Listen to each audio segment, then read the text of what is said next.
Deixa eu esperar um pouco. Tá. A gente começou a segunda parte da disciplina, que a gente vai falar, inicialmente, nessa aula de hoje, eu queria fazer uma introdução, né? Falar mais ou menos quais seriam os benefícios de utilizar múltiplas antenas para fazer a comunicação de dados. Dainara, só vai mais devagar, tá bom? Porque a Dainara fala meio rápido, tá? É isso que eu tenho que falar um pouco devagar, mas isso é o meu normal, eu sempre falo bem rápido. Não sei falar devagar.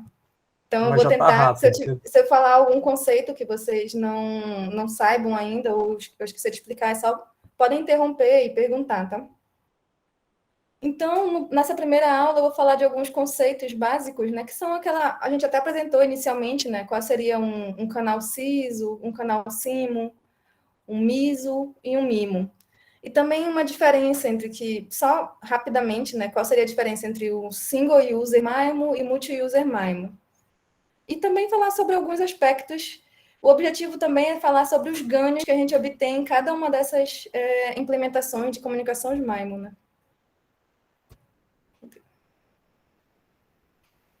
Então, a gente já apresentou isso anteriormente, né?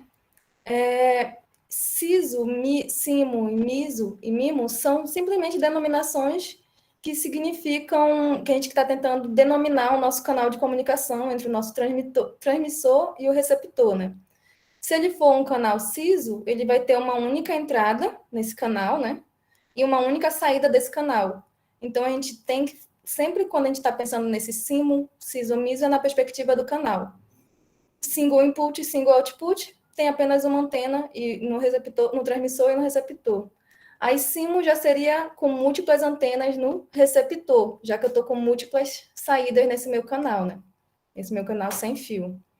E o MISO já é o contrário, né? Eu estou com múltiplas antenas no meu transmissor e uma única antena no meu receptor. Então, eu vou ter apenas uma única ponto de saída nesse canal bem aqui, né? E o MIMO é quando eu tenho múltiplas antenas tanto no transmissor quanto no receptor, que é múltiplo input, múltiplo output. A forma padrão, né, de denominar esse tipo de sistema seria que a gente está com um canal, número de antenas, né? Tipo, se o número de antenas for 2, seria 2 por 1. No caso, se eu tivesse com uma única antena no receptor MIMO system, sistema MIMO, né? Um sistema MIMO de 1 por 2, de 2 por 1. E, como a gente já falou anteriormente, a gente chama MIMO para essas três, a gente pode, de forma geral, a gente convenciona, né, chamar de MIMO para essas três situações. Tanto um SIMO, apesar dele ser SIMO, a gente pode chamar de MIMO. E como o MISO, apesar dele ser MISO, a gente pode chamar de MIMO. E o MIMO vai ser MIMO, já que se a gente tiver múltiplas antenas tanto no receptor e no transmissor. Então, a definição mesmo, ela está aqui nesse número de antenas, né? Se aqui for apenas uma antena no receptor, mesmo eu estando chamando de MIMO, vai ser um sistema MISO. Então, não sei se ficou alguma confusão, alguma dúvida. Acho que tem mais um ponto que eu queria falar, né? Que aqui eu estou considerando que tanto o meu transmissor e o meu receptor estão na mesma localização, né? Então, a gente pode ter situações em que cada antena, né, receptora, ela pode estar em localizações separadas. Nesse caso, apesar de um único usuário, né, ele ter apenas uma única antena, ele também a gente pode chamar que esse canal ele vai ser um canal MIMO, né? Mesmo eu tendo apenas uma antena nesse receptor.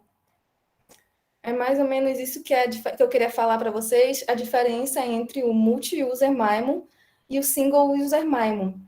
Mesmo a gente estando, por exemplo, com esse cenário bem aqui, um usuário apenas com uma única antena nesse receptor e a base station, né? Ela vai estar com múltiplas antenas, ele vai ter um canal para esse usuário, vai ser um MISO, mas a gente chama isso aqui como um multi-user MIMO, em que cada antena dessa é para um usuário diferente. E essas antenas, elas poderiam estar compactadas num único usuário, né? Onde a gente vai estar um single user MIMO. Nessa aula, né, eu vou apresentar algumas técnicas que são baseadas para o single user MIMO, mas elas podem ser aplicadas, né, para o multi-user MIMO, como a gente vai ver, né, no caso, um exemplo de multi-user MIMO seria o sistema Massive MIMO, né, que é utilizado no 5G. Mas essas técnicas que eu vou apresentar, que vão ser os ganhos de diversidade, ganho de multiplexação, elas podem ser meio que aplicadas num cenário de multi-user MIMO. Mas, às vezes, é mais simples considerar esse primeiro cenário porque a gente poderia estar desconsiderando, por exemplo, a interferência, né, do que teria vindo dos outros usuários. Então, inicialmente, para conhecer os benefícios de múltiplas antenas, eu vou considerar esse cenário bem aqui, Single User MIMO. Não sei se ficou alguma dúvida, mas futuramente, quando a gente falar de Massive MIMO, a gente vai chegar nesse cenário Multi-User MIMO, vai utilizar os mesmos conceitos. E também é importante fazer uma diferenciação do que é o CSR e o CSIT, né? CSI, essa sigla significa Channel State Information, né? Informação do estado do canal. Basicamente, no caso, o conhecimento do ganho de canal em cada uma dessas antenas. Por exemplo, se eu tenho informação do estado do canal, eu tenho quanto esse canal distorce o meu sinal. Eu sei qual é o ganho. Como a gente está fazendo uma representação complexa desse sinal, né? A gente está falando de um ganho que é complexo, né? Ele vai ter tanto uma magnitude, uma fase. E quando a gente tem CSR, que é Channel State Information, no receptor, no caso, esse receptor bem aqui, o nosso equipamento que vai estar recebendo o sinal, ele vai ter informação do canal, né? O ganho de canal que tem aqui. Cada componente entre o transmissor e o receptor, ela vai distorcer o sinal de forma diferente, né? A gente vai ter um ganho aplicando nesse canal de forma diferente. Então, esse receptor ele vai ter que saber todos esses ganhozinhos, no caso, se a gente tem Channel State Information no receptor. E no transmissor é o contrário, né? O transmissor que está enviando a informação, ele já sabe esses ganhos que estão fazendo em cada canal, né? Esse ganho complexo. Então, isso é importante porque as técnicas que utilizam múltiplas antenas, vai mudar, né? Muda as técnicas que a gente pode utilizar de acordo com a informação que a gente tem. A gente pode ter tanto no receptor ou no transmissor, né? Então, o que a gente quer falar é que qual seria o nosso canal, por exemplo? Isso seria, no caso, a informação de canal, né? Mas também tem que definir que o canal, tanto na direção de uplink quanto na direção de downlink, elas podem ser diferentes, né? No caso, por exemplo, a base station ou a AP, ela está querendo transmitir por esse usuário. O meu canal de downlink é nessa direção. Já no uplink, já é do usuário transmitindo para a base station. E existem situações que a gente não está operando nem no mesmo tempo, nem na mesma frequência. Então, esses canais entre downlink e uplink, né? No caso, um exemplo disso seria o FDD, né? Que a gente divide os dois entre uplink e downlink. Então, nesse cenário, esses canais não são os mesmos. E a gente verifica que, então, é mais difícil se obter... eles vão ser diferentes, né? Tanto o meu CSI no transmissor quanto o meu CSI no receptor vão ser diferentes. E o que acontece é que obter esse CSI no receptor, no caso, eu quero transmitir o meu canal, eu quero fazer a transmissão bem no receptor seria fácil, né? No caso, se esse celular estivesse transmitindo para essa AP, Pessoal, a eu voz da consigo Dainara tá facilmente cortando para obter vocês? esse canal bem aqui. Alondra? Ou é só para mim? Só fiquei preocupado porque cortou tua explicação ainda. Ah, de vez em quando. Ah, entendi. Ah, tá bom. Eu tenho que verificar então, porque hoje é a primeira vez que eu vou dar aula, né? E hoje eu estava com uma instabilidade na internet. Aí eu não sei como é que eu vou fazer caso continue essa instabilidade, né? Eu posso falar de onde foi que cortou? Tenta explicar de novo essa parte de CSI do começo, e aí eu acho que vai ficar claro, não é? Então, só para coisa... No caso, pode passar. de forma Pode básica, passar. mas vou falar mostrando essa figura que eu achei mais interessante, Tá. né? No caso, o CSI no transmissor é quando o nosso transmissor sabe o canal, esse ganho bem aqui, entre cada elemento de antena, né? Entre todos esses percursos, que eu falei que era um ganho complexo, né? E o CSR, que é no receptor, é quando o nosso receptor sabe qual é essa distorção do canal, esse ganho, né? Então, é importante notar que, às vezes, dependendo da direção de comunicação que a gente está transmitindo, o meu CST não vai ser igual ao meu CSR. Por quê? Eu dei um exemplo disso que seria o sistema FDD, né? Onde a gente separa o uplink do downlink na frequência, né? Então, obviamente, se eu estimar o meu canal CSR bem aqui, ele não vai ser igual ao meu canal do uplink do usuário para AP, já que no uplink ele já está na outra faixa de frequência, né? Então, a distorção de canal, esses canais eles podem ser diferentes entre si. Então, é mais fácil também se obter o meu CSIR.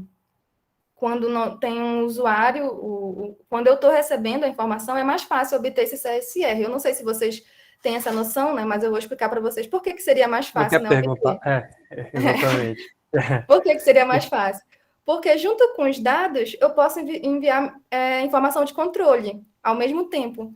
Então, nessa direção, que é o canal que eu quero estimar, eu posso fazer o que eu chamo, né, de piloto, e eu vou receber esse piloto e vou estimar esse canal, então eu vou ter uma informação de canal no meu CSI receptor.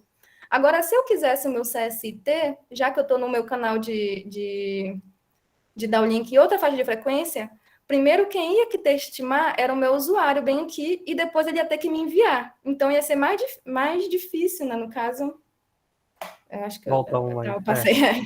Mais difícil nesse caso, já que o meu canal de downlink é em outra frequência, eu obter o meu CSIT. Eu ia ter que ter um feedback, né, que é um closed loop, para eu ter as duas opções, né, tanto o CSIR quanto o CSIT. Alguém conseguiu entender ou ficou confusa essa explicação? Por que seria mais difícil nesse caso?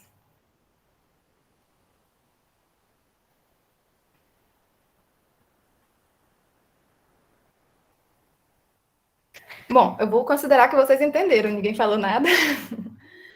Então. Será que dava para repetir essa parte? O Tá. Guilherme Maia pediu. Guilherme, tu entendeu a ideia do CSIT e do CSIR? Só a questão de ser fácil e difícil. É porque é o seguinte, Guilherme. Tu quer que eu explique, Dainara, ou tu quer explicar? Eu posso tentar explicar mais uma vez, já que a minha parte agora é de dar aula. Se não der para entender agora, o André explica. Tá, deixa eu voltar aqui o slide. Aqui. Deu para entender que os canais são diferentes? De CSIT para o CSIR? Sim, sim. Sim, eles são diferentes porque eles estão em bandas diferentes, né? Então, se eu quiser estimar o meu CSIR bem aqui, ele é simples, né? Eu vou estar recebendo dados de algum transmissor, né? Ele vai estar me enviando dados e ele pode me enviar também. Eu vou explicar mais ou menos futuramente, né? Como funciona a estimação de canal. Mas ele pode me enviar também tons pilotos que eu conheço. Com essa informação, são informações que são utilizadas explicitamente para estimar o canal. Então, eu vou poder estimar esse meu canal nessa direção, já que ele está sendo passado por esse canal, eu vou fazer uma correlação e vou estimar esse canal. Então, obter esse canal no CSI do receptor é mais fácil, né? Já que eu estou conseguindo correlacionar e obter esse canal. Não sei se agora deu para explicar por que é mais fácil obter o CSI-R. O do transmissor seria diferente, porque qual é o canal que eu quero? Eu quero o canal de downlink, né? Eu quero obter esse canal de downlink. Mas quem é que vai ter esse canal de downlink? Vai ser o meu usuário. Então, ele vai ter que me enviar de volta esse canal, né? Fazer um feedback para mim. Ele estima e me envia. Então, é mais difícil eu obter esse meu CSIT. Não sei se agora ficou claro, né? Sim, ficou claro, sim. Outra forma de imaginar é relativamente simples, no caso, não é? Tu quer estimar o teu canal, mas o teu dado e o teu piloto sequer passaram pelo canal. Como é que tu vai estimar ele? Entendeu? Por isso que é mais difícil o CSIT. Estimar o CSIR é mais fácil porque tu tá estimando uma coisa que passou pelo canal. Não sei se tu entendeu. Isso. É basicamente um método de estimação. Para ter estimação, tu tem que correlacionar uma coisa com a outra. Então, tu tem que ter um valor conhecido, que é o que a gente chama de piloto, e ele tem que passar por aquela coisa, tem que ter uma multiplicação, no caso que a gente envia, né? Os sinais, eles vão ser distorcidos pelo canal. Então, com isso, eu sei o sinal que foi enviado, eu posso obter o canal que distorceu o canal, o canal que distorceu esse meu sinal, né? Já que eu conheço esse sinal. Mas esse daí, para como a gente estima, vai ser visto só futuramente, né? A gente vai falar sobre técnicas de estimação de canal. Então, seria difícil se os nossos canais de uplink e downlink forem diferentes. Mas se os nossos canais de uplink e downlink forem iguais, no caso, um exemplo disso seria o TDD, né? Quando a gente está O operando TDD tanto na sobre mesma qual faixa de situação? frequência. Eu ia Oi? perguntar para isso. Eu quero ver se alguém sabe. O TDD sobre qual situação? Alguém sabe? Vocês sabem qual é o TDD?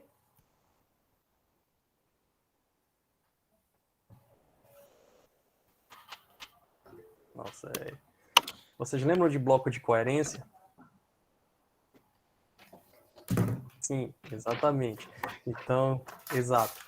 O TDD, ele vai ser recíproco, ele vai ter o mesmo canal de uplink e downlink quando você fizer o TDD dentro do bloco de coerência, ou seja, dentro do tempo de coerência.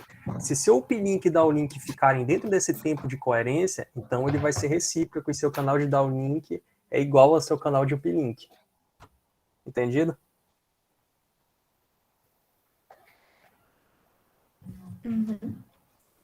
Porque basicamente o ganho de canal, né, entre uma antena transmissora e receptora, ele não muda, né?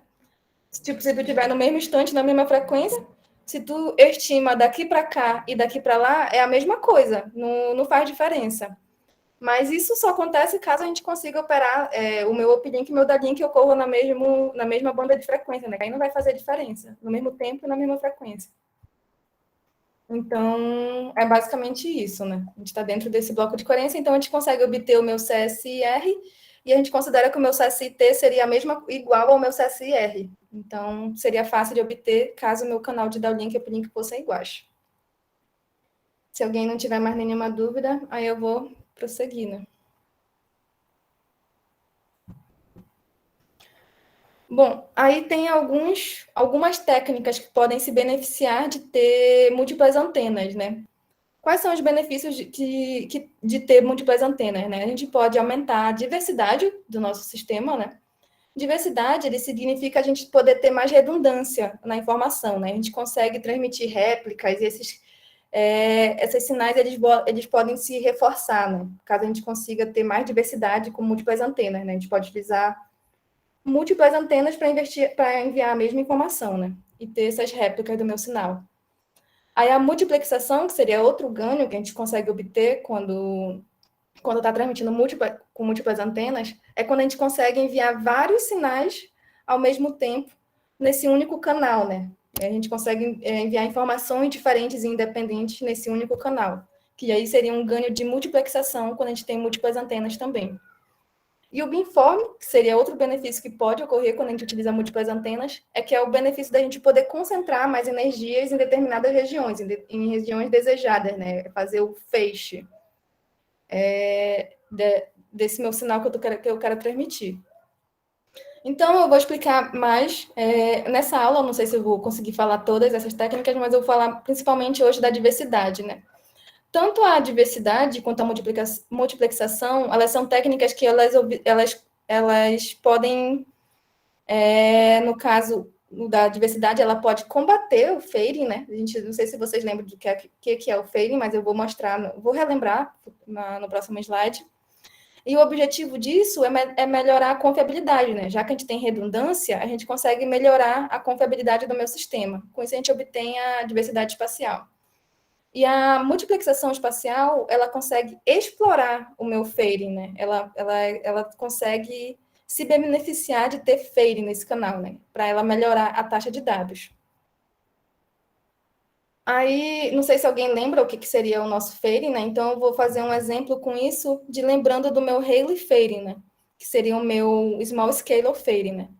O fading, no caso, nesse sistema CISO, né? Eu tenho uma única antena e uma única transmitindo e uma única antena recebendo. Esses múltiplos percursos, eles vão interagir entre si, eles podem se cancelar ou se reforçar, dependendo da fase em que cada componente de propagação vai chegar nesse meu receptor. Isso ele vai causar pequenas variações aleatórias no meu sistema, né? No caso, a gente pode estar com um sinal que ele vai estar bem elevado ou muito baixo, a potência desse mesmo sinal, né? Nessa antena.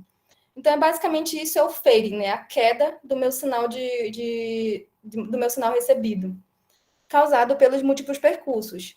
Então, na técnica de diversidade, a gente quer meio que combater isso, e na técnica de multiplicação, a gente vai explorar esse comportamento. Não sei se vocês lembram, né, que quando a gente tem múltiplos percursos atingindo o meu receptor, né, quando esse número de percursos diferentes tende ao infinito, a gente está num cenário que é rich scattering, né, que a gente chama, rico em espalhamento. Então, essa minha distribuição, ela vai tender a uma distribuição de Rayleigh. Por isso que eu vou focar em alguns exemplos nesse Rayleigh-Fairing, né? Que é quando a gente tem o máximo de Fairing acontecendo, né? Muita interação entre uma componente e outra, né? As várias componentes de reflexão. Nesse caso, o Rayleigh-Fairing, ele pode estar com um bom canal, né? Que não é o cenário onde está alto, bem aqui, mas também tem a probabilidade dele estar baixo. Então, isso é ruim para a nossa comunicação, porque se eu estou com uma única antena e cai do meu sinal está muito baixo, então eu não vou conseguir obter nenhuma informação. E a diversidade, ela tenta utilizar múltiplas antenas, porque se uma antena tá ruim, a outra pode estar boa, e assim por diante, né? No caso, a chance de todas estarem ruins é muito baixa. Então, relembrando o Fairing aqui, o Rayleigh-Fairing, né? O ganho de canal, ele é modelado por uma gaussiana, né? Tanto a parte real dele é uma gaussiana, quanto a parte imaginária ele é uma gaussiana. E essa variância bem aqui dele seria o meu path loss, né? A variância desse canal, que é o que depende da distância. Dainara, se tu puder abrir um MATLAB e mostrar para eles como modelar o canal, tá bom, pessoal? Isso aqui é uma variável complexa gaussiana, tá? De variância beta, tudo bem? Eu não sei se vocês conseguem imaginar como produzir isso numa linguagem de programação, mas a Dainara pode mostrar para vocês rapidinho. Eu tenho bem aqui, por exemplo, Eu tenho um exemplo, né? Porque eu ia mostrar isso num slide futuro, né? Como modelar o Rayleigh, mas já que a gente está falando, né? O cenário Ritz-Carlton, né? Que nem a gente falou, ele é isso, né? Ele vai ser uma gaussiana na parte imaginária, na parte real, e uma gaussiana na parte imaginária. E a minha variância vai ser o meu path loss, que eu chamei aqui, eu normalizei, né? E eu quis modelar, né? Em cada elemento de antena vai ser isso. No caso, vamos supor que eu estou com uma única antena, bem aqui que eu botei 10 antenas. Antes, eu posso fazer uma pergunta para eles, Dainara? Só para ficar claro. Pessoal, vocês fizeram probabilidade, certo? A gente trabalha com variáveis aleatórias. Se a gente estiver trabalhando com duas variáveis aleatórias entre si, e uma tiver a variância A e outra tiver a variância B, qual vai ser a variância da soma das variáveis? Alguém consegue me dizer?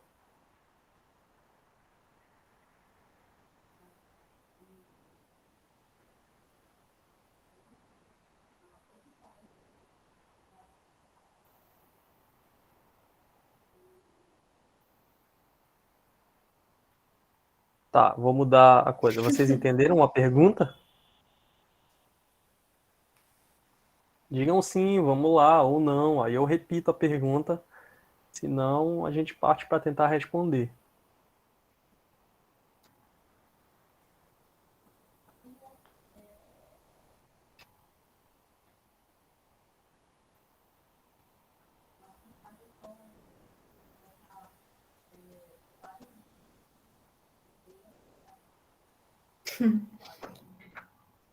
Pelo visto o pessoal não lembra, André.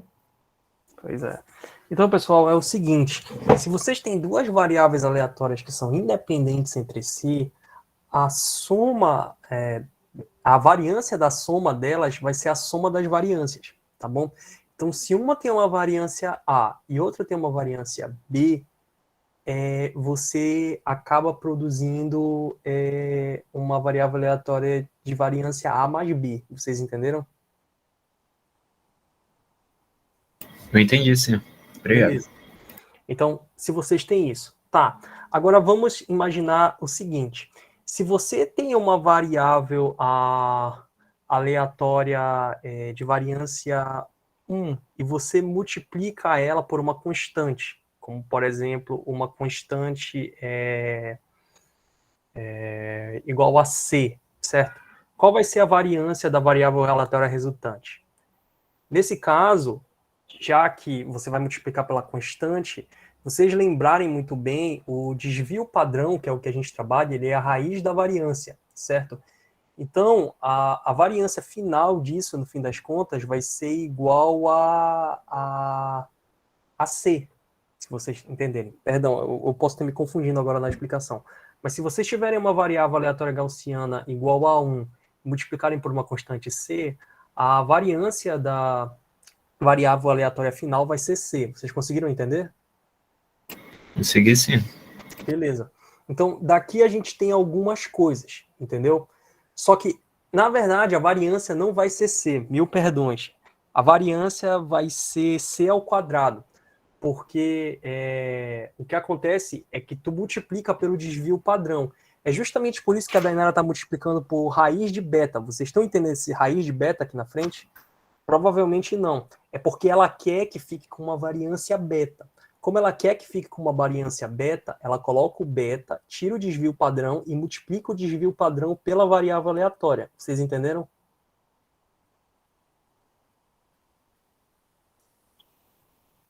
Eu não tô tão familiarizado com o código. O que seria aquele mais LI? Esse I bem aqui é o complexo, né? Sim. Para No transformar caso, complexo. quando a gente está sem multiplicar pelo I seria o real, multiplicando pelo I seria o complexo, o imaginário, né? A parte imaginária. Então, é basicamente isso que o André falou, né? No caso, eu quero somente uma variável aleatória bem aqui gaussiana padrão, que é esse rand de N, né? Se eu quiser uma variável aleatória bem aqui com... É o tamanho dela, né? No caso, ela vai ser 1 por 1. Só tem uma... Ela vai ser só um único valor, né? Se eu quero que isso daqui tenha uma Coloca variância... umas 500 realizações aí para eles entenderem isso. Umas 500 realizações. Salva isso em A. Para poder calcular a nossa média de desvio padrão, né? Exato. No caso, bem aqui, se eu for calcular bem aqui a média desse A, como eu não tô bem aqui, na verdade, bora relembrar bem aqui. Como é que a gente monta no MATLAB, né? Bem aqui é uma gaussiana padrão, ela vai gerar uma gaussiana que vai ter média 0 e desvio padrão e variância 1, né? Variância 1. Então, se eu quero alterar o desvio padrão dessa gaussiana no MATLAB, eu tenho que multiplicar pelo desvio padrão que eu quero. E, no caso, a variância ela vai ser esse desvio padrão ao quadrado, né? Então, no caso, se eu fazer a média de A bem aqui, eu vou ter uma média 0. Deveria ter, né? Acho que tem pouco. Próxima de 0. Tira a variância de A. É só escrever var de A para eles verem também. Agora, ver a variância de A, ela vai ter que ser 1, né? Aproximadamente 1. Então, se eu quero alterar esses dois valores, eu multiplico, por exemplo, aqui pelo desvio padrão. Eu vou multiplicar pelo desvio padrão de 5, por exemplo. E a variância agora vai ser o meu desvio padrão ao quadrado, né? Aproximadamente 25, aproximadamente. 25. Então, porque a gente tem que gerar muitas variáveis para obter exatamente igual, né? Exato. Então, é basicamente isso. Como o André falou, tem essa propriedade, né? De se eu estou fazendo a soma, então meu desvio padrão, no final, ela vai ser a soma do desvio padrão que está nessa variável e o que está nessa variável. Então, não sei se ficou alguma dúvida o que o André ia falar aí.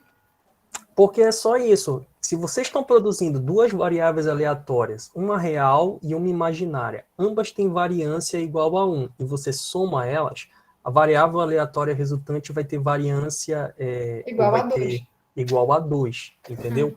Só que isso significa que a gente quer que essa variável aqui na direita fique com variância igual a 1. Como é que você faz isso? Você tem que multiplicar pela raiz de meio, tá bom? Só que a gente vai ter que multiplicar tudo pelo beta, porque a gente quer ter a variância beta. Então você tem que multiplicar pela raiz de beta. E aí no final vai ficar raiz de beta vezes raiz de meio vezes a variável que você gerou. E no fim das contas vai ficar a raiz de beta sobre 2, porque você pode juntar, não é? Vezes a variável aleatória que você gerou, padrão do MATLAB. Vocês conseguiram entender?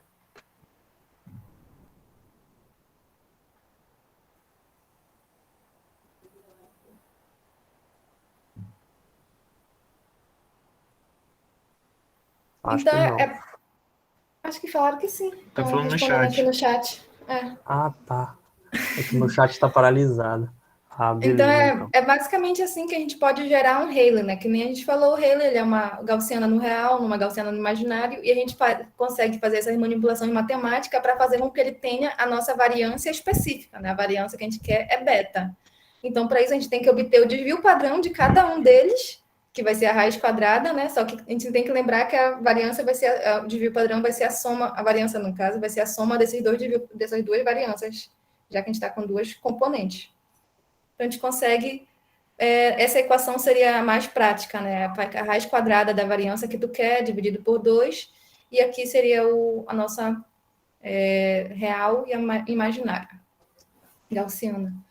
Então, não sei se ficou alguma dúvida, mas depois a gente vai mostrar como fazer variações disso, né? Também tem o Rayleigh correlacionado. Então, futuramente a gente vai mostrar mais sobre como utilizar o MATLAB para gerar nossos resultados, né?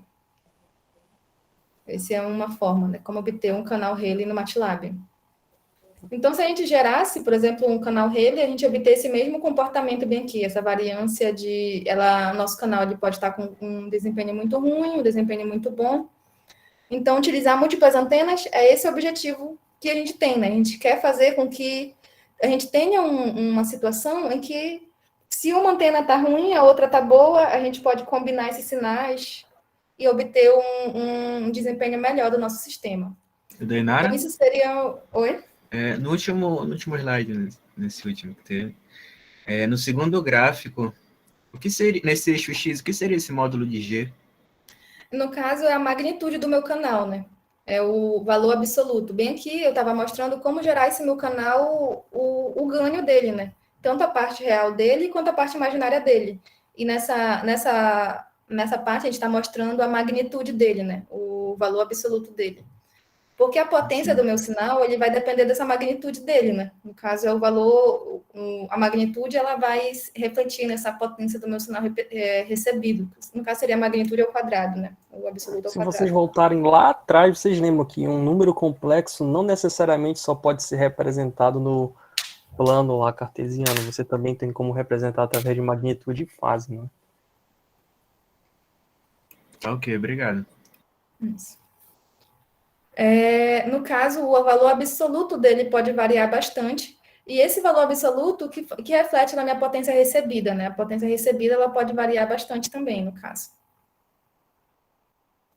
Então, existem várias técnicas para obter esse ganho de diversidade, né? Quando a gente utiliza múltiplas antenas.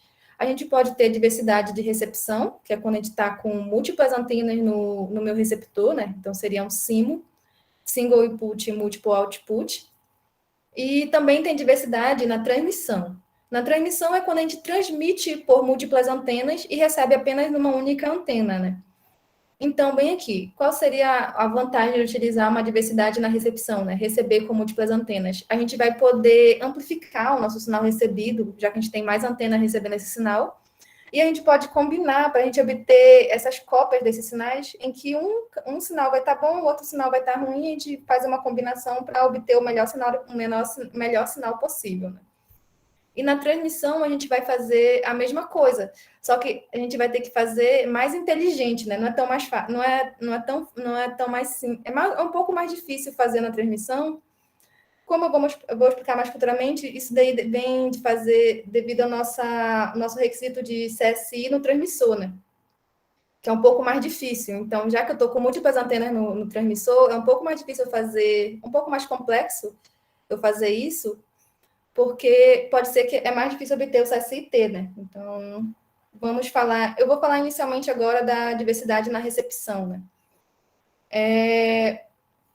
Mas eu não sei se ainda ficou claro, né, o que seria essa diversidade, né? Como a gente pode, por exemplo, obter mais uma informação melhor com mais antenas, né? No caso, por exemplo, a gente vai imaginar, por exemplo, que essa antena ela distorce o meu sinal e eu tive uma perda nesse meu sinal, por exemplo, de 5 dB, né? Supondo.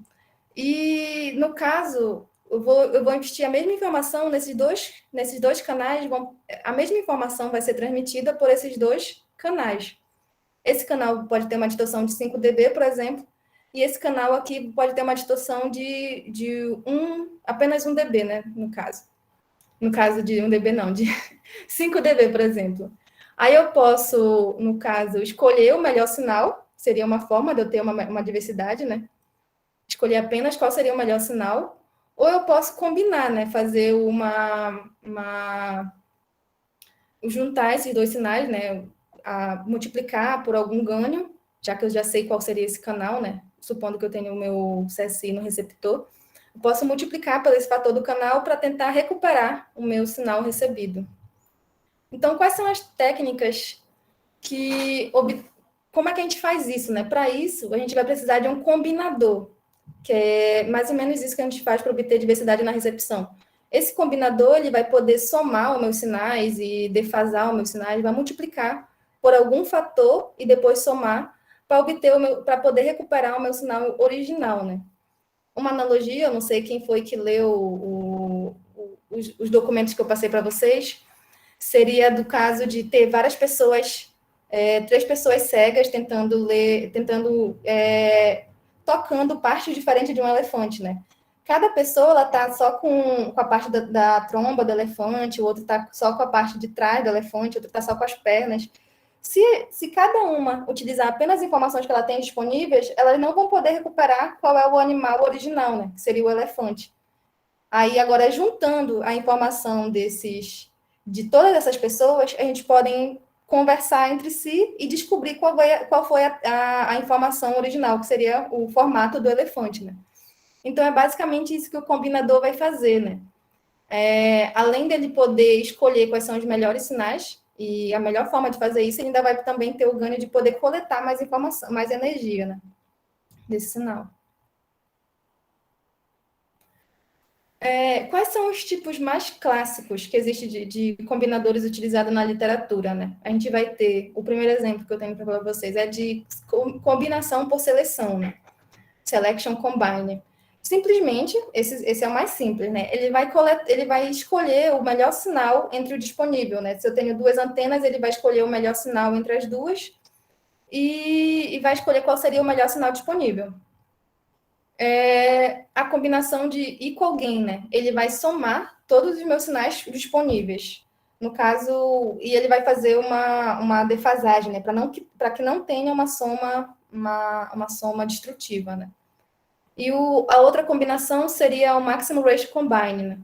Ele vai fazer parecido com o equal gain, mas ele vai também somar, né? Mas ele vai fazer uma soma ponderada, né? Cada sinal que chega em cada antena vai ser multiplicada por um fator diferente para a gente obter a maximização da minha relação sinal-ruído, né? No caso, esse seria o melhor esquema, né?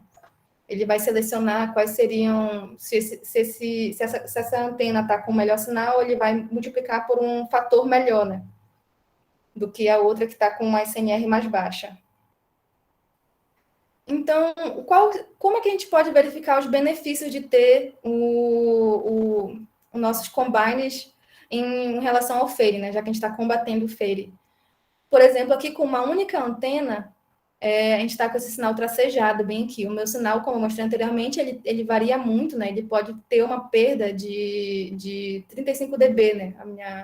O meu sinal desejado.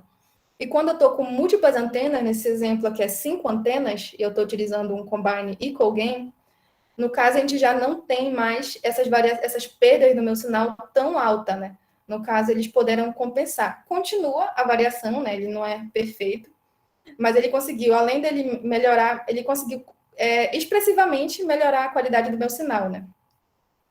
No caso aqui era quando eu tinha apenas uma única cópia do meu sinal, e aqui é quando eu tenho múltiplas cópias desse meu sinal, independentes entre si, né? Caso elas forem a mesma.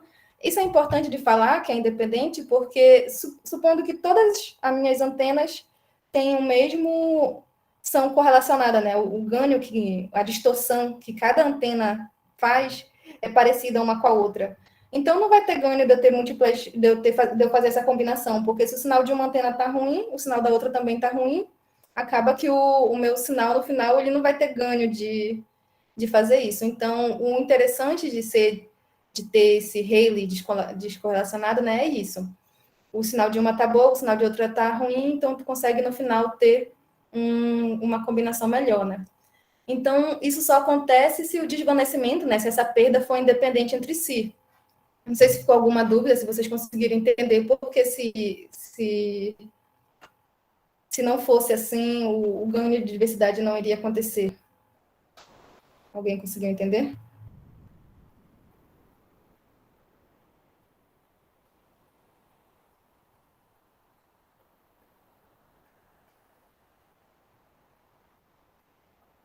Sim. Que bom. Então, Pessoal, é no chat tá basicamente falando que isso, sim. né? Eu acabei de ver. Então, é basicamente isso. Tem que ser independente entre si, porque se todas estiverem ruins ao mesmo tempo, ou se todas estiverem muito boas, aí já estavam boas uma, então não ia fazer diferença nenhuma ter um combine. Então, aqui tem um diagrama, né, mostrando como seria esse meu combine por seleção. Eu vou ter o meu transmissor e eu vou ter 4 percursos, L percursos diferentes com diversidade, que seria um número de antenas nesse meu receptor, né? E, no caso, o que é que ele vai monitorar?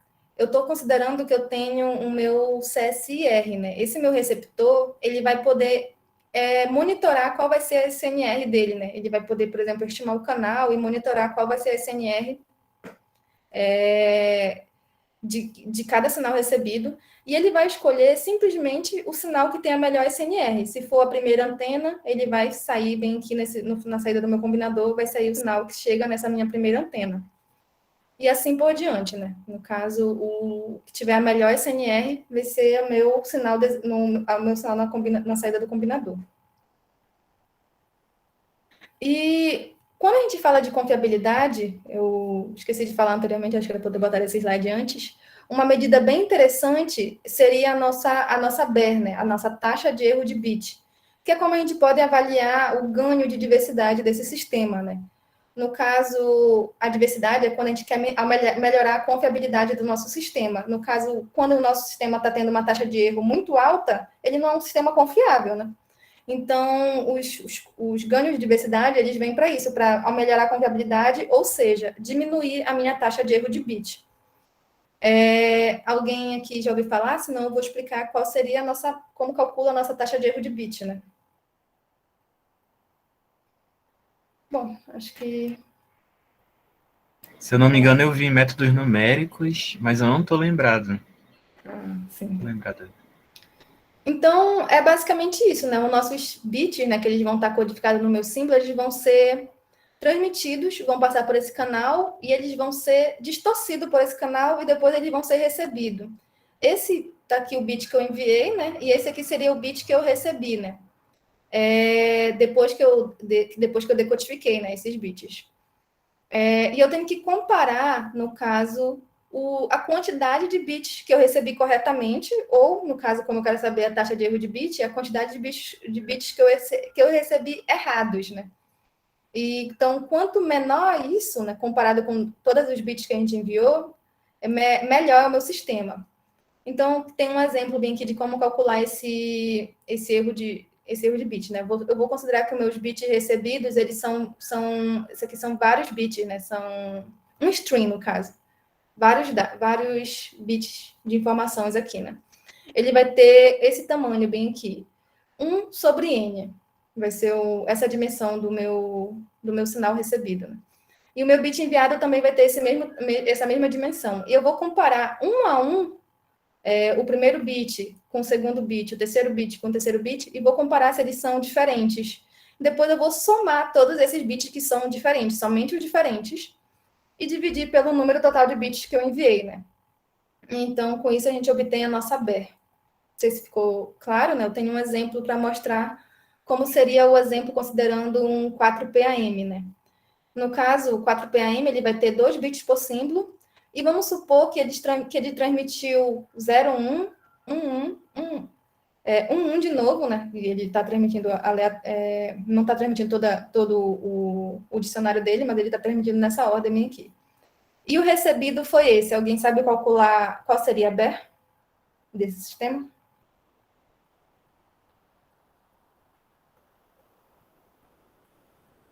Com essa equação que a gente acabou de enviar? Eu sei. No caso, são dois valores diferentes, né? Que no caso é um 1 e um 1. São diferentes. Aí faz a soma. Acho que ainda não ficou muito claro para mim. No caso, a gente vai ter que considerar na ordem. Por exemplo, bem aqui, quem eu enviei? Eu enviei 0, depois eu enviei 1, depois eu enviei 1, depois eu enviei 1 de novo, depois eu enviei 1 de novo, e depois 0, 0. E na hora de eu receber, na hora de eu decodificar esses bits, porque ele foi distorcido pelo meu canal, pelo meu ruído, eu não consegui recuperar o mesmo sinal, o mesmo bit que eu transmiti. Eu recuperei as seguintes informações. Eu recuperei 0, 1, 0, 0, 1, 0. Então, eu tenho que comparar. Se eu enviei 0 e recebi 0, um bit correto. Aqui eu enviei 1 e recebi 1, bit correto. Eu enviei 1 e recebi 0, errado. Então, já tem 1 aí para entrar na soma, né? Aqui eu enviei 1 de novo e recebi 0, errado de novo. Já tem 2. Aqui eu enviei 1 e recebi 1, tá correto. Enviei 1 e recebi 0, tá errado. 3. Enviei 0, 0, tá correto. Então não tem mais nenhum erro. Eu encontrei 3 erros. E quantos foi o número total de bits que eu tinha enviado? São 8. Então seria 3/8? 3/8. É isso mesmo. Entendi. Então, em porcentagem, esse bit de erro eu não calculei quanto é que dava, mas já foi quase um alto erro, né? Quase metade. Praticamente 50%, né? Tá quase 50%. Mas isso é um exemplo, né? Geralmente a nossa probabilidade de erro de bits não é elevada assim. 3/8 deu 37% bem aqui na minha conta, né? E o mesmo raciocínio pode ser levado para símbolos, né? Mas eu vou, nesses meus resultados, eu vou mostrar mais a probabilidade de erro de bit, né? Então, aqui seria, no caso, qual seria a BER do meu sistema, usando esse Combine, Selective Combine, né? Operando ao passar por um canal de Rayleigh-Fading, né? No caso, quando eu estou com apenas um percurso de propagação, ou seja, um cenário ciso, esse é o meu comportamento da BER em função da minha SNR de transmissão, né? Que seria a nossa potência, a nossa potência que foi transmitida. Nossa potência em cada um desse percurso, na verdade, a potência recebida. Né? E essa é a BER, né? Ela está bem alta, quer dizer, bem alta não, ela está nesses valores bem aqui, às vezes, no caso, dependendo da SNR, ela atinge valores bem elevados. Então, com esse Selective Combine, a gente consegue reduzir a minha BER, né? No caso, com 2 percursos, eu já tive uma redução bem expressiva na minha BER, né? Essa minha escala não está dando para ver tanto, mas ela estava de 10/0, ou seja, 1 bem aqui, nesse cenário, e decaiu para esse valor bem aqui, que está bem... Não dá para saber, eu não sei quanto é esse valor exatamente, mas ela consegue, quanto mais percursos, quanto mais antenas a gente tem, a gente percebe que a gente consegue diminuir a nossa BER. Não sei se ficou claro agora com essa figura, conseguem entender? Ficou assim, ficou bem claro. E o outro objetivo também com o Selective Combine é que a gente consegue captar mais energia, né? Então, quando a gente capta mais energia, o nosso ganho de SNR, né, o meu SNR Improvement, depois do Combine, ela melhora, né? Se eu tiver com apenas uma única antena antes do Combine e depois do Combine, dá o mesmo valor, né? E depois, se eu tiver com 2 antenas, no caso, teve um improvement, uma melhora, né? Um ganho abaixo de 2 dB, bem aqui, né? Quando aumentei para 2 antenas, né? Com esse combine de seleção. Obviamente, esse não é o melhor esquema, né? Já que ele está escolhendo apenas uma única antena de cada vez, escolhendo a melhor. Existem esquemas melhores de fazer isso, de combine. O outro exemplo seria o Equal Gain Combine, né? O Equal Gain Combine, a gente pode ter aquele mesmo diagrama anterior, né? Em que a gente vai ter um transmissor com uma única antena e um receptor com várias antenas, né? L receptores, com L antenas. E, no caso, o que a gente vai fazer? A gente vai simplesmente somar os sinais de todas as antenas. Mas a gente não pode somar eles só fazer isso, né? Porque, que nem a gente falou, o Rayleigh ele surge porque a gente está tendo a interação de vários percursos diferentes, dependendo da fase que eles estão em cada percurso, né? Pode ter uma interação destrutiva. Então, eu não vou poder simplesmente somar nesse meu equal gain. Eu vou ter que defasar cada percurso de acordo com o defasamento que cada canal causou bem aqui, né? Eu vou primeiro estimar a fase de cada canal e depois vou compensar essa fase antes de eu somar. Então, o objetivo de eu fazer isso é para a gente aumentar a intensidade do meu sinal, né? Para a gente fazer com que tenha uma interferência construtiva, né? Não sei se ficou claro, alguém tem alguma dúvida?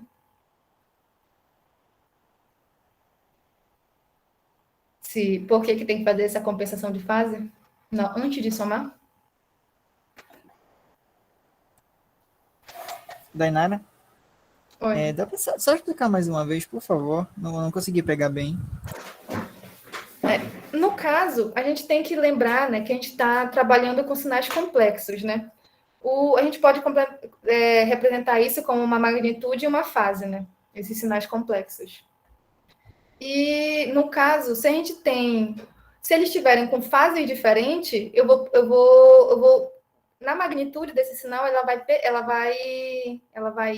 se eu somo dois sinais com fases diferentes, a magnitude desse sinal, ela diminui, né? Ou seja, eu tenho uma interferência destrutiva nesse caso.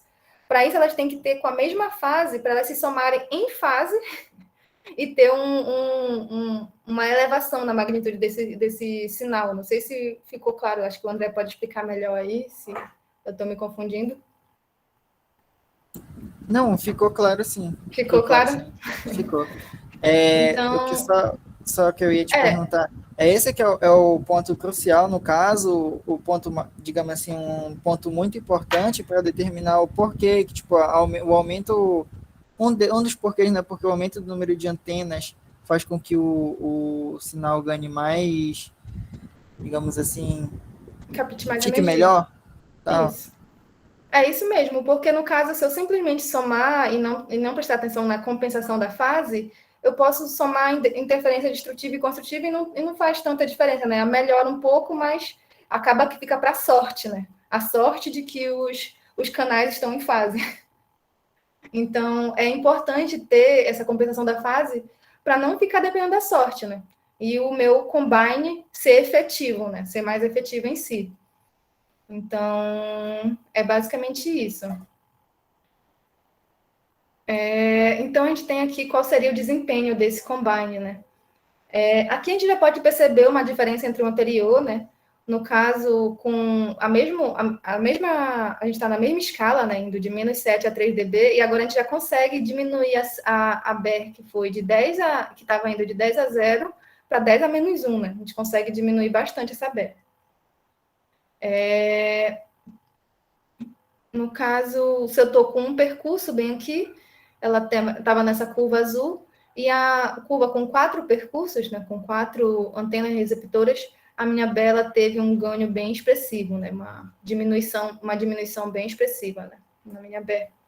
E a mesma coisa acontece aqui com o meu ganho na minha SNR em função das antenas, né, a minha SNR antes do meu combine e a SNR depois do meu combine. O ganho, né, a gente percebe que ele melhorou em relação ao Selective Combine, né? Em duas antenas bem aqui, ela já está acima de 2 dB, né? Diferente do anterior, né? Que ia ter de uma antena para 2 antenas ficava abaixo de 2 dB. Então, ele é um pouco mais inteligente, né? Já que ele consegue utilizar todas as antenas dele para fazer esse combine, né? Lá, naquele anterior, ele tinha que escolher um de cada vez, né? Toda vez ele escolhia uma diferente. E, por fim, né, do último diversidade que eu ia falar, seria a combinação MRC. A MRC ela é bem parecida com do Equal Gain, né? A diferença é que não vai ser uma soma ponderada, aí não vai ser uma soma com o mesmo ganho, né? Além de ter a compensação da fase, que a gente já explicou por quê, né? Também vai ter uma multiplicação por um ganho. E esse ganho, ela vai ser um ganho dependente do meu canal que foi estimado, né? No caso, eu vou multiplicar proporcionalmente a esse ganho do meu canal. Por quê? Porque quanto melhor a intensidade desse meu sinal, melhor é a SNR desse sinal, né? Quanto maior é o ganho desse canal, melhor é a SNR dessa componente da antena. Então, a gente consegue escolher quais são as melhores antenas multiplicando por esse fator, né? Proporcionalmente. Eu vou combinar o sinal dessa antena com essa antena, mas eu vou escolher qual é a melhor das duas para dar um peso diferente para elas. E a saída desse meu combinador vai ser isso, né? A gente vai poder fazer somar cada componente dessa antena multiplicada por um ganho diferente em uma fase diferente. Não sei se agora a gente vai poder ver um pouco mais de equação, né, depois. Então, como é que vai funcionar isso, né? Tá aqui, o meu transmissor, ele transmitiu um sinal S, né? Vários símbolos S. E vou ter no caso aqui, vou ter para anotação de NR, né? Vou ter NR antenas receptoras. Cada sinal recebido vai ser o quê? Vai ser o meu sinal transmitido S, multiplicado pelo meu ganho de canal, quanto ele distorceu, né? Esse ganho de canal ele é um valor complexo, né? Um real imaginário, ou uma magnitude de uma fase. E esse vai ser o meu sinal recebido antes do meu combine. Na saída do meu combine, eu vou multiplicar o sinal que chegou em cada anteninha dessa por um ganho. E vou somar depois isso. Esse ganho aqui eu estou falando de que é um ganho complexo, né? Ele vai ter tanto uma parte real quanto uma parte imaginária, ou vai ter uma magnitude e uma fase. E ele vai fazer as duas compensações, tanto a compensação de fase quanto a compensação do ganho, né? Então, o que o MR faz? Ele multiplica pelo meu canal estimado. Esse Hzinho bem aqui. Ele precisa ter, no caso, a informação do meu canal aqui, no receptor. Então, ele vai fazer com que o sinal final, esse sinal depois do combine, vai ser a soma de cada um dos sinais dessas antenas, o ganho do sinal da antena 1, multiplicado pelo sinal recebido na antena 1. E assim por diante, né? Dá 2, 3. E aqui vai ter vou mostrar, né? Por que isso vai melhorar a minha SNR, né? Aqui vocês podem perceber que eu estou multiplicando pelo conjugado, né? Do meu canal estimado. O que acontece, por que a gente multiplica pelo conjugado do meu canal, né? Esse sinal recebido bem aqui, que nem eu falei, ele é o S, que foi o transmitido, e o H. E quando eu multiplico, no caso, meu conjugado pelo meu próprio canal, tipo, eu tenho um valor complexo, eu multiplico o conjugado desse sinal por ele mesmo. O que acontece bem aqui, vocês sabem?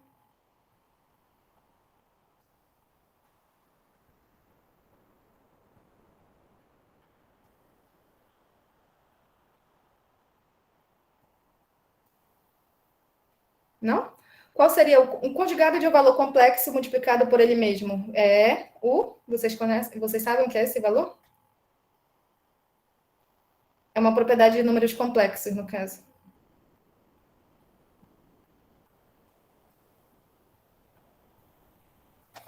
Bom, acho que ninguém respondeu, então eu vou ter que falar. Nesse caso, é uma propriedade, a gente consegue que isso é igual ao valor absoluto do canal ao quadrado. Não? Acho que não lembrava. Então é isso. No caso, não sei se vocês lembram da propriedade quando eles fizeram números complexos. Se eu quero calcular o módulo do canal de um sinal complexo, né? Eu posso fazer a raiz quadrada dele conjugado com ele mesmo, né? Nesse caso, como eu não estou fazendo a raiz quadrada, né? No caso, eu estou fazendo absoluto ao quadrado, né? Já que eu não estou fazendo essa raiz quadrada. E é isso que faz com que a gente maximize a minha relação sinal-ruído, né? Essa é a estratégia de combinação, ela é a ótima para quando a gente tem um único usuário ou quando a gente está num sistema em que a gente não tem limitação por interferência. De todos os esquemas que eu falei anteriormente, ele é o melhor, né? Ele é o que é capaz de maximizar a relação sinal-ruído. Então, aqui está a matemática de como funcionaria a combinação MR quando a gente tem apenas duas antenas no receptor. Esse seria o nosso diagrama, bem aqui. Eu tenho o meu transmissor, e aqui está o meu receptor 1, né?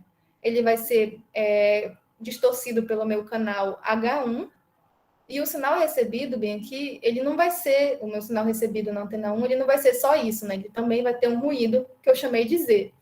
Então, qual vai ser? Vai ser S vezes H mais Z é igual ao meu R1. E nessa antena bem aqui, que nem eu falei, eu vou multiplicar pelo meu conjugado do meu canal H1. Então, é isso que pode ver nessa parte bem aqui, né? Eu tenho o meu canal conjugado vezes o meu sinal recebido na antena 1. Então, esse meu canal conjugado vai ser multiplicado pelo esse sinal que foi recebido na antena 1, que é o meu H vezes S mais o meu ruído Z. Ficou alguma dúvida nessa parte? Não, ficou não. Pode continuar. Não? Então, o mesmo diagrama é feito do outro lado, né? Só que para a antena 2. E então, o que a gente obtém bem aqui? A gente vai fazer a multiplicação distributiva, né? E a gente vai ter que vai ficar H1 conjugado vezes H1 vai ser o absoluto do H1. E aqui a mesma coisa para o meu canal 2, né? Vai ser o valor absoluto do meu canal 2, e esses dois vão estar multiplicando o meu sinal S, né? Então, basicamente, o que aconteceu?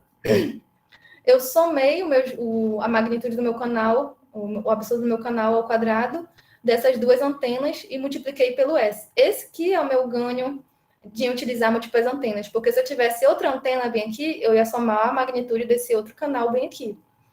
Então, a minha SNR, ela está sendo melhorada por causa disso também, né? E a confiabilidade, né, o meu sinal na saída, ele está sendo, o sinal desejado, ele está sendo reforçado, né? Então, quando eu fazer a decodificação, já que eu estou reforçando o meu sinal desejado, eu vou ter uma BER menor e uma SNR maior. Não sei se ficou claro. É por isso que esse é o esquema que é o melhor de todos, né? Então, aqui é essa mesma equação, né? Mas para qualquer valor de antena, né? O meu sinal recebido, ele vai ser isso, né? Aquela equação que eu mostrei anteriormente.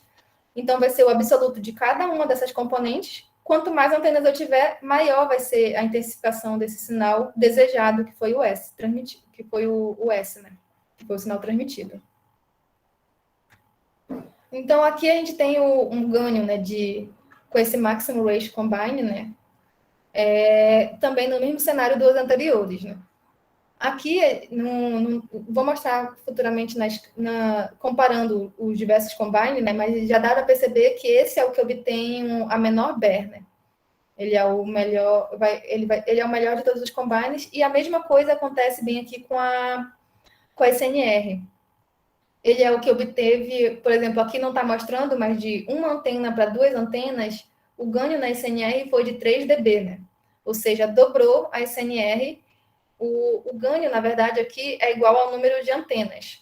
No caso, se eu estou com 4 antenas, esse ganho é 4, né? Multiplicou por 4, em dB daria 6 dB, né? Então, o maximum ratio, ele é o que consegue maximizar essa nossa SNR. E a minha SNR, ela vai aumentar proporcionalmente pelo número de antenas, né, que está sendo utilizado. Aqui tem a comparação, né, da SNR do diversos métodos, né? O maximum ratio é essa vermelha, tá a melhor de todas. O equal gain, ela tem relativamente uma diferença de aproximadamente 1 dB, né? Não é tão ruim também assim. E esse daqui, o Selection Combine, né? Eu botei SC, ele é o que tem o pior desempenho, né? E aqui nesse da BE, eu estou comparando somente dois, né? Eu estou comparando o equal gain, que seria o segundo melhor, com o maximum ratio, né? O equal gain, ele tá com essa bolinha, e o maximum ratio, ele tá com um triângulozinho, uma estrelinha, né? Na verdade. Então, a gente obtém que sempre o maximum ratio, né, que é o que está com a estrelinha, ele sempre está com a BER menor do que o do equal gain, em qualquer situação de número de antenas bem que está sendo utilizado.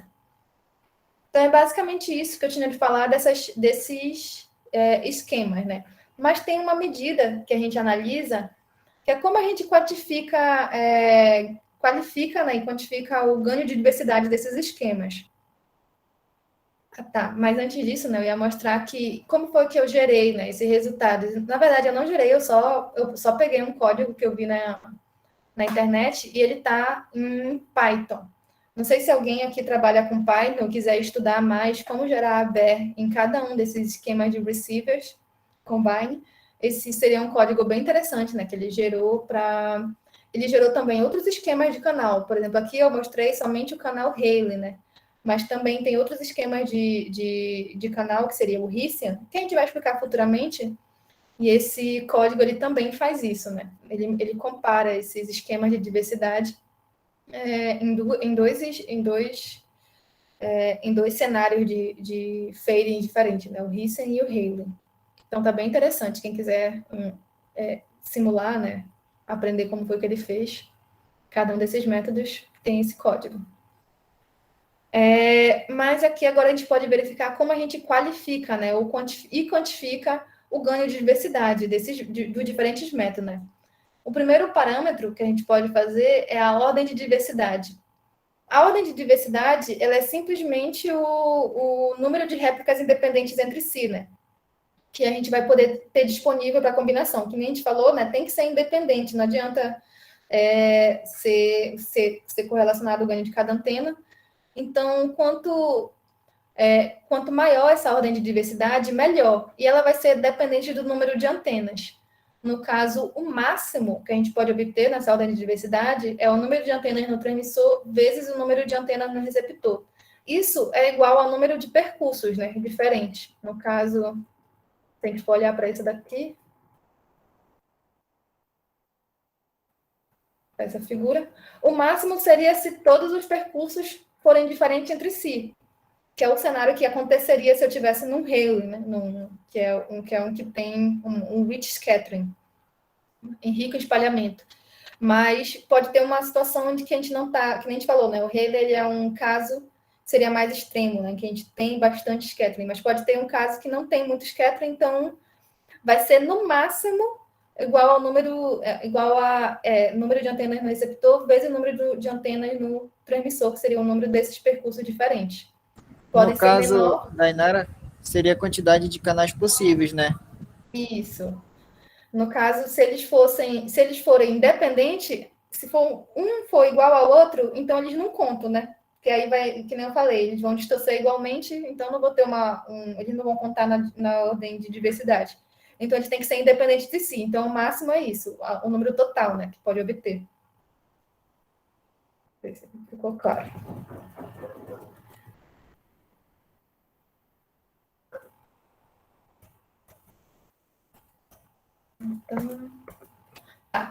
Então, isso é a ordem de diversidade. Ela vai ser no máximo isso, né? O número de percursos total. E o ganho de diversidade, a gente pode... Ele é uma medida que já vai ver quantitativamente, né? Quanto seria o ganho de diversidade de um combine, né? Quantitativamente, o que ele vai avaliar? Ele vai avaliar a curva da probabilidade de erro de bit, né? A BER, em relação à média do AB sobre N0. Eu não falei o que era AB sobre N0, mas ele é a SNR, né? No caso aqui, é a energia do bit dividido pela potência do ruído. Então, isso aqui é a mesma coisa é bem similar à SNR, né? Tem uma diferença, mas ela é praticamente a mesma coisa da SNR. E, no caso, o que vai ser esse ganho de diversidade? Ela vai ser a inclinação da curva, mas quando ela está na fase linear dela, né? Por exemplo, aqui ela tem esse comportamento que ela vai... como é que seria? Logaritmo, eu acho, né? Mas, no caso, a gente está interessado em fazer qual é a inclinação da curva na parte linear dela. Quanto maior for a inclinação dessa curva na parte linear, melhor é o meu esquema de combine. Alguém consegue enxergar isso pela curva? Pela figura?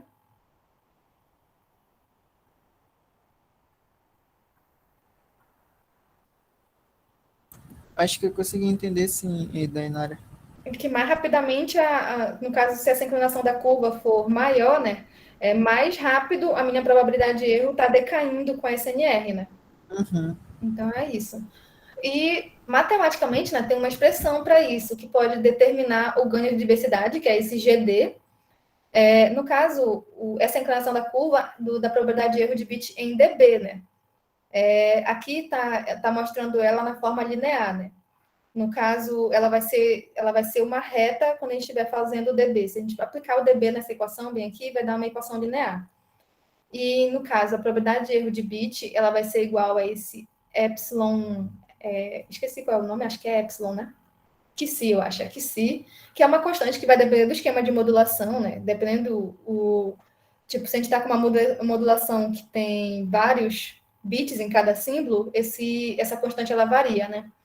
E esse ganho de código, né? Esse ganho de código são esquemas de corretores de erro, né? Então, a probabilidade de erro de bit vai ter essas duas constantes, mas ela vai relacionar bem aqui a minha SNR média com o meu ganho de diversidade. Então, eu tenho um exemplo simples de como a gente pode fazer mais ou menos isso para não ficar só a equação olhando lá, né? Como calcular esse ganho de diversidade, né? Então, a gente vai supor que a probabilidade de erro de bit, quando a minha SNR média é 30 dB, é igual a 10 a menos 4. E que a probabilidade de erro de bit é 3 vezes 10 a menos 4, quando a minha SNR é 27 dB, né? Aí, então, a gente está assumindo que a gente está nessa parte linear da curva, e a gente quer saber qual seria o ganho de diversidade desse sistema. Então, a gente vai ter que primeiro olhar, né, para essa equação bem aqui. Ela está em linear, a gente vai ter que converter para dB, né? Aplicar bem aqui, 20 log na base 10 desse valor. E aqui é a mesma coisa, né? 20 log na base 10 desse valor. Quando a gente faz isso, o expoente vai cair, né? No caso. E a multiplicação ela vai virar uma soma, né? Então, em dB, essa expressão bem aqui, ela vai virar isso bem aqui, ó. A probabilidade em dB, né? Eu fiz 20 log na base 10. E aqui eu fiz 10 log na base 10 desse valor do epsilon, né? Bem aqui. Já que está sendo multiplicado, eu vou somar com 10 log na base 10 desse ganho de código em dB, né? Do meu ganho de diversidade em dB, bem aqui. 10 log na base 10 dele. E não, só o meu ganho de diversidade, na verdade, que é uma constante, não vai estar em dB, né? Vai só cair o expoente. E aqui vai ser o meu ganho de código em dB, né? E aqui eu vou subtrair do meu ganho de diversidade novamente, né? Da minha SNR. Não sei se vocês conseguem enxergar isso nessa equação, né? Aplicar ela para ela virar uma equação linear, né? Conseguiram enxergar mais ou menos? Ela vai virar isso aqui?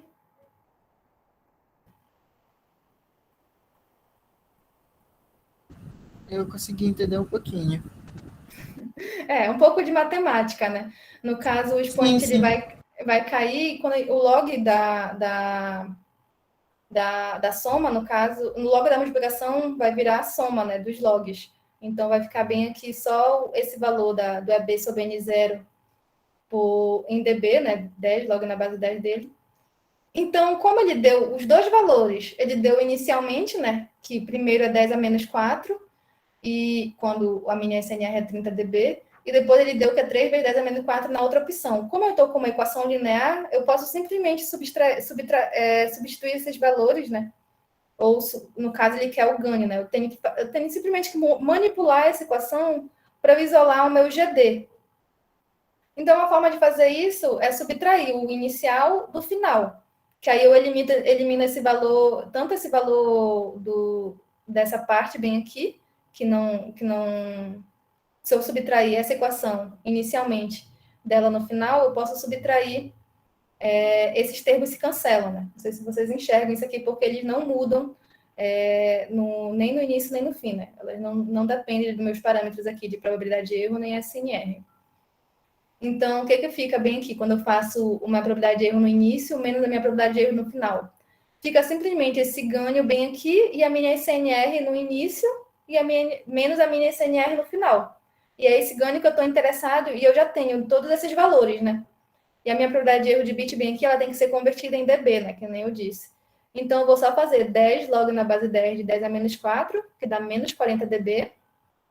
E no final vira 10 log na base 10 de 3 vezes 10 a menos 4, que é menos 34 dB. E a minha SNR bem aqui no início é 30 dB e no final é 27 dB. Só substituir nessa equação e a gente encontra o resultado que o meu ganho de diversidade ele ficou aproximadamente 2, né? 2,16. Então, isso está mostrando o quão é o benefício, né, desse esquema de diversidade. Ele está praticamente como se ele tivesse apenas dois percursos distintos entre si, né? Aproximadamente. E é como se ele estivesse apenas utilizando, no caso, se ele fosse um MR, né? ele estaria utilizando 2 antenas, né, para obter esse ganho de diversidade. E, na verdade, o ganho de diversidade, que é esse GD, ele pode ser, geralmente, ele é igual à minha ordem de diversidade. Isso acontece que é igual ao número de percursos, ao meu ganho de diversidade máxima, né? Isso vai acontecer no caso do meu melhor combine, que vai ser o meu maximum ratio, e também num caso em que a gente está com Haley fading. Esse seria o ideal quando a gente diz que a gente alcança uma diversidade completa, né? Uma diversidade máxima. A gente vai obter o mesmo valor de ordem de diversidade para o ganho de diversidade, que vai ser igual ao número de percursos totais disponíveis. Isso é o que pode acontecer na prática quando a gente tem esse combine, que é o melhor de todos, com o meu Haley fading. No caso, essa parte de hoje foi a que terminou sobre a diversidade no receptor, né? Não sei se ficou alguma dúvida, ou vocês querem algum esclarecimento, porque também tem um esquema de como seria a diversidade no transmissor, né? O mais comum seria o que é o mais utilizado seria o Space Time Code, mas todos esses esquemas de diversidade que eu falei anteriormente, eles também poderiam ser utilizados no transmissor, mas a única forma deles serem utilizados é se a gente sabe o ganho do canal no transmissor, né? O meu Channel State Information, se a gente sabe sabe esse valor no transmissor, né? E como a gente já disse anteriormente, né? Isso seria mais difícil, né? Já que a gente precisa do feedback, a gente precisa do closed loop. Então, a mais utilizada é o Space Time Code, né? Que seria um exemplo, seria o Alamalt, que eu acho que eu vou deixar para a próxima aula, mas já estou dando uma dica para vocês, né? Ele é um dos que obtém, né, um ganho de diversidade na transmissão, mesmo sem a necessidade de ter o conhecimento do canal no transmissor, por isso que ele é tão vantajoso assim, né? Não sei se ficou alguma dúvida, se alguém, acho que por hoje ficaria isso, né? Alguém ficou também em dúvida sobre a lista. É mais ou menos isso, eu vou parar hoje. A gente pode falar sobre a lista. Pode parar a gravação daí, né? Parei. Eu parei não.